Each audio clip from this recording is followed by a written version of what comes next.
A Wrinkle in Time, Chapter 2, Mrs. Who. When Meg woke to the jangling of her alarm clock, the wind was still blowing, but the sun was shining. The worst of the storm was over. She sat up in bed, shaking her head to clear it. It must have been a dream.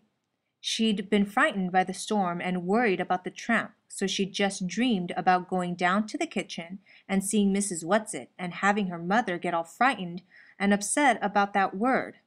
What was it? Tess something. She dressed hurriedly, picked up the kitten still curled up on the bed, and dumped it unceremoniously on the floor. The kitten yawned, stretched, gave a piteous meow, trotted out of the attic and down the stairs. Meg made her bed and hurried after it. In the kitchen, her mother was making French toast, and the twins were already at the table. The kitten was lapping milk out of a saucer. "Where's Charles?" Meg asked. "Still asleep. We had rather uninterrupted night, if you remember." "I hoped it was a dream," Meg said. Her mother carefully turned over 4 slices of French toast, then said in a steady voice, "No, Meg, don't hope it was a dream. I don't understand it any more than you do, but one thing I've learned is that you don't have to understand things for them to be. I'm sorry I showed you I was upset. Your father and I used to have a joke about tesseract." "What is tesseract?" Meg asked. "It's a concept." Mrs. Murray handed the twins the syrup. "I'll try to explain it to you later. There isn't time before school." "I don't see why you didn't wake us up," Dennis said. "It's a jip we missed out on all the fun." "You'll be a lot more awake in school today than I will." Meg took her French toast to the table. "Who cares?" Sandy said. "If you're going to let the old tramp come into the house in the middle of the night, Mother, you ought to have Den and me around to protect you. After all, Father would expect us to," Dennis added. "We know you have a great mind and all, Mother," Sandy said, "but you don't have much sense, and certainly Meg and Charles don't." "I know, we're morons." Meg was bitter. "I wish you wouldn't be such a dope, Meg. Syrup, please." Sandy reached across the table. "You don't have to take everything so personally. Use a happy medium, for heaven's sake. You just goof around in school and look out the window and don't pay any attention. You just make things harder for yourself," Dennis said. "And Charles Wallace is going to have an awful time next year when he starts school. We know he's bright, but he's so funny when he's around other people, and they're so used to thinking he's dumb. I don't know what's going to happen to him. Sandy and I will sock anybody who picks on him, but that's about all we can do." "Let's not worry about next year till we get through this one," Mrs. Murray said. "More French toast, boys?"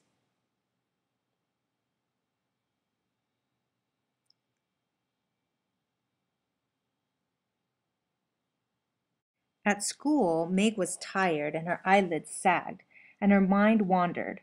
In social studies, she was asked to name the principal imports and exports of Nicaragua, and though she had looked them up dutifully the evening before, now she could remember none of them. The teacher was sarcastic, the rest of the class laughed, and she flung herself down in her seat in a fury. "Who cares about the imports and exports of Nicaragua, anyhow?" she muttered. "If you're going to be rude, Margaret, you may leave the room," the teacher said. "Okay, I will." Meg flounced out. During study hall, the principal sent for her. "What seems to be the problem now, Meg?" he asked pleasantly enough. Meg looked sulkily down at the floor. "Nothing, Mr. Jenkins." "Miss Porter tells me you were inexcusably rude." Meg shrugged. "Don't you realize that you just make everything harder for yourself by your attitude?" the principal asked. "Now, Meg, I'm convinced that you can do the work and keep up with your grade if you will apply yourself. But some of your teachers are not. You're going to have to do something about yourself. Nobody can do it for you." Meg was silent. "Well, what about it, Meg?" "I don't know what to do," Meg said. "You could do your homework for one thing. Wouldn't your mother help you?" "If I asked her to." "Meg, is something troubling you? Are you unhappy at home?" Mr. Jenkins asked. At last Meg looked at him, pushing her glasses in a characteristic gesture. Everything's fine at home. I'm glad to hear it, but I know it must be hard on you to have your father away. Meg eyed the principal warily and ran her tongue over the barbed line of her braces. Have you had any news from him lately? Meg was sure it was not only imagination that made her Meg was sure it was not only imagination that made her feel that behind Mr. Jenkins' surface concern was a gleam of avid curiosity. Wouldn't he like to know, she thought. And if I knew anything, he's the last person I'd tell. Well, one of the last. The postmistress must know that it was almost a year now since the last letter, and heaven knows how many people she'd told, or what unkind guesses she'd made about the reason for the long silence. Mr. Jenkins waited for an answer, but Meg only shrugged. Just what was your father's line of business? Mr. Jenkins asked. Some kind of scientist, wasn't he? He is a physicist. Meg bared her teeth to reveal the two ferocious lines of braces. Meg, don't you think you'd be a better adjustment to life if you faced facts? I do face facts, Meg said. They're lots easier to face than people, I can tell you. Then why don't you face facts about your father?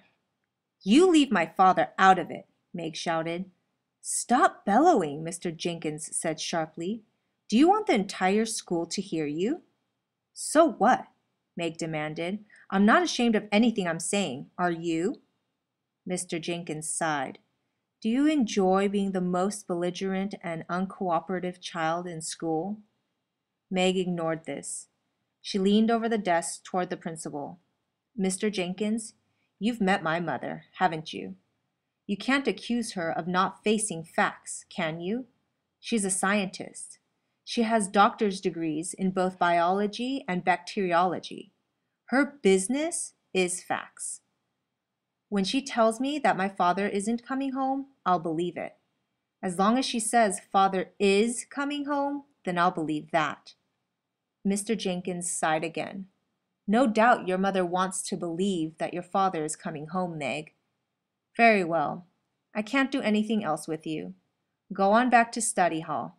Try to be a little less antagonistic. Maybe your work would improve if your general attitude were more